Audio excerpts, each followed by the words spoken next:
And it's been working on the pop-ups Yeah. too. You just take it away from painting time. I don't know if you've I seen it I pop haven't up. seen them. What are you doing? Yeah, I started teaching myself how to make pop-up books. Oh, So I'll be actually at the Paradise Show. I'll be bringing my first foray of pieces that I've made for that show. awesome! Wow, how did you get into that? Yeah.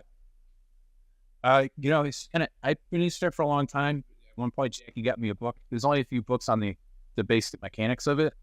So Jackie got me a book, and then COVID hit. I kind of get bored with the things I was doing. COVID just kind of ruined a lot of things, I suppose, for people in that way. Where I didn't, I was doing the same thing all the time. I was just painting. Plus, as tattooers, we're all doing the same thing. Also, we're all painting, we're making prints, we're making shirts. We're all kind of in that same thing. And I'm always trying to find something that most people aren't doing. So that was about the most left field I think I could possibly think of. And it's as far as like challenge, tattooing was always really challenging, but pop-up has been way more challenging by a landslide. It's all physics and math and things I'm not very good at. So it's, but it's nice.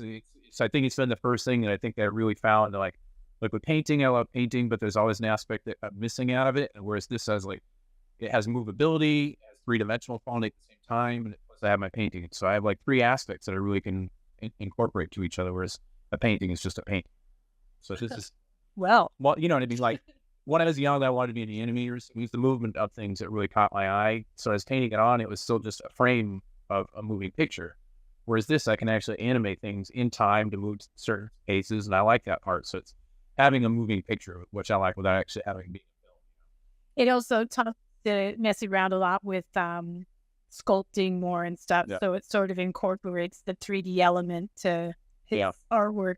Yeah, because the beginning process is you're sculpting with paper. You're doing white cardstock, so there's no plan for it. You just start building and you make something out of that thing. You can have a loose plan, but there's no way to have like, I'm going to make exactly this thing. It doesn't work like that. It's a very frustrating, challenging process.